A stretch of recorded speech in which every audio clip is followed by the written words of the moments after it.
10 minute স্কুলে বিনিয়োগ বাতিল হয়নি, ওপরের চাপেই তখন ফেসবুকে পোস্ট।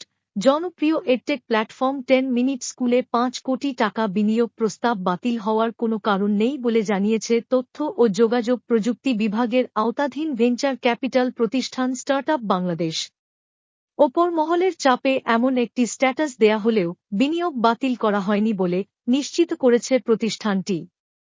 রোববার 1 আগস্ট স্টার্টআপ বাংলাদেশের একজন ঊর্ধ্বতন কর্মকর্তা সময় সংবাদকে এ তথ্য নিশ্চিত করেছেন।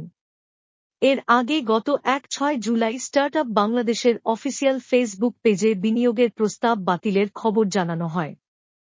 ফেসবুক পোস্টে বলা হয়, স্টার্টআপ বাংলাদেশ 10 মিনিট স্কুলের জন্য 5 কোটি টাকার বিনিয়োগ প্রস্তাব বাতিল করেছে। এ বিষয়ে ওই কর্মকর্তা বলেন, 10 মিনিট স্কুলে অফিসিয়ালি বিনিয়োগ বাতিল করা হয়নি। ওপর মহল থেকে চাপ প্রয়োগ করা হলে আমরা ফেসবুকে এমন একটি পোস্ট দিতে বাধ্য হয়েছি। 10 মিনিট স্কুল কর্তৃপক্ষকে অফিসে এনে একটি মিটিংয়ের মাধ্যমে তাদেরকে বিনিয়োগ প্রস্তাবের বিষয়ে নিশ্চিত করা হয়েছে। 10 মিনিট স্কুলের সহপ্রতিষ্ঠাতা ও সিইও আয়মান সাদিক কোটা আন্দোলন চলাকালে সরকারি চাকরিতে কোটা সংস্কারের পক্ষ নিয়ে নিজের ফেসবুকে পোস্ট দিয়েছিলেন।